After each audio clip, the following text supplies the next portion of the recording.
So hi everybody, I'm Simon Pimenta. Today I'm talking to nutritional therapist Crystal Mendes Dos Santos. Hi Crystal. Hello Simon. So I want to talk to you in this video firstly about sugar. Why do we need to reduce sugar? What impact does sugar have on our health? What kinds of sugars do we need to consume and avoid? Right, so one of the most insidious ways that sugar works is that it actually damages our mitochondrial cells, which we said in an earlier video actually is responsible for the production of about 90% of our energy in our cells. Very valuable source of energy, and we don't want to damage it. So the sugar would then trigger a mutation in the cell. And the mutated cell would then live off the consumed sugar if continued. So so that's one aspect of it. Sugar also compromises our immune cells and actually reduces their availability.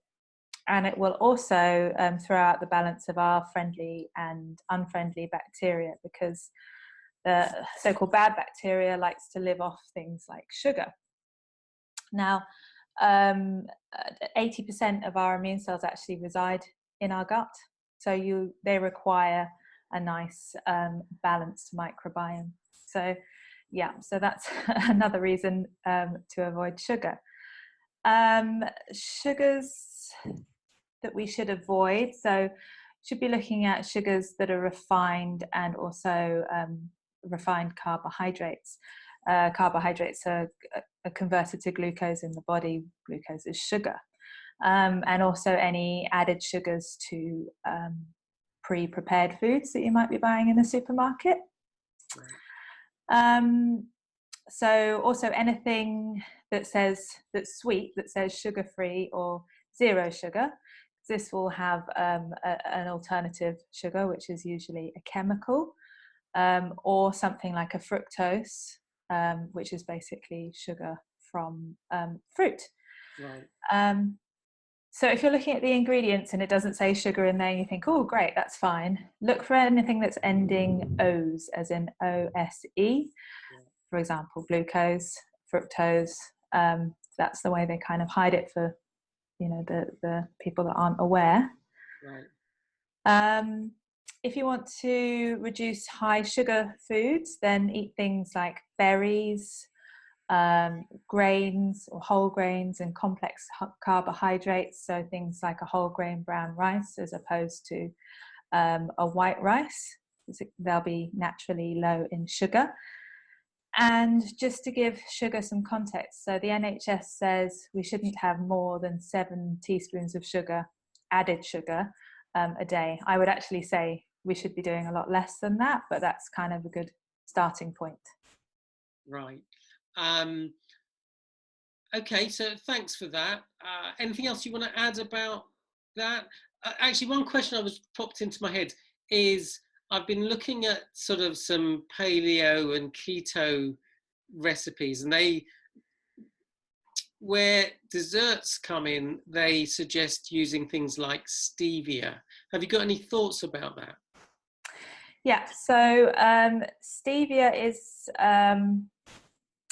is actually probably one of the better alternative sugars, and it's not actually considered glucose when it's in the body. Right. Something like xylitol is also okay, or maple syrup. Also, it's a low GI, so it's not going to spike your blood sugar as high as honey, for example, which some people think is a good alternative to sugar. So they're okay. Yeah, if you've got a sweet tooth and you need something, then that's quite a nice alternative. Okay, but you're saying honey, even Manuka honey, is not as good, an alternative as those that you've just mentioned. It will, yeah, it causes quite a big sugar spike. Malt as well, actually. I remember not knowing that malt would do that, thinking, oh, it's natural, it's not too sweet, and then going for a blood test and having to redo the blood test because my glucose levels were through the roof. So, Right. yeah. And what about things like, I don't know if you've got a view on things like coconut sugar, which again, they often used in some of these sort of paleo recipes. Yeah, so I started off thinking coconut sugar was a good idea because coconut everything is a good idea normally, but actually that is converted to glucose in the body. Right. Okay. All right. Well, you've given us some alternatives, so you can have the odd, dessert or whatever, and make it a bit more healthy. So that's great. Yeah. I also want to talk about wheat and grains. So, what is the issue with eating these things, and how are they impacting on our health? So the main issue, the main concern usually with wheat and grains is the gluten content. So gluten is a protein that's naturally found in grains, and it's what gives the grains their starchy quality. Gluten is a naturally high protein. It's also high in iron and low in sodium, and is usually contained in foods that are quite nutrient dense and provide quite a lot of value to our diet.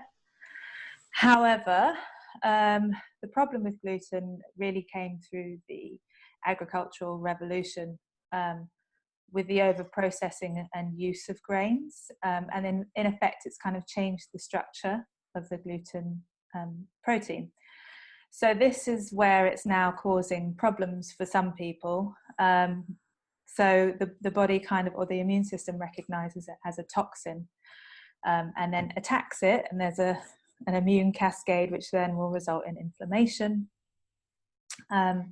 And then this impacts on your health in things like fatigue, bloating, constipation, unexplained weight loss, malnutrition, intestinal damage, those sort of things, things that you might see as potentially autoimmune or celiac kind of symptoms. So for those that do need to avoid gluten, and I don't think it's everybody that needs to, only those that react, need to make sure that they're not relying on the gluten-free products that they sell in the supermarket, and preferably go for naturally gluten-free products, because those that are selling in the supermarket are usually overpriced, usually low in nutrients and high in calories and sugar and salt. And they also contain nutrient void ingredients like tapioca, corn, potato flour. Right. So yeah, it's better to choose unprocessed, naturally gluten-free foods. So can you give us some example of those? Of gluten-free foods? Yeah, the natural ones. Yeah, so all of your vegetables. So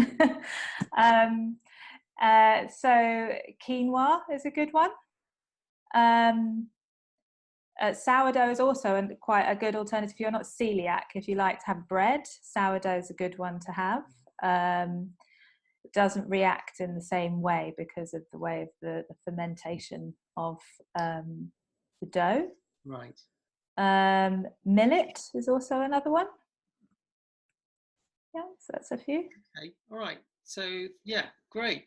So thanks for that. And actually, I just out of interest, are some forms of wheat worse than others? So I remember watching this video that was saying that when the bread dough was sort of harder to digest than, say, the cake dough.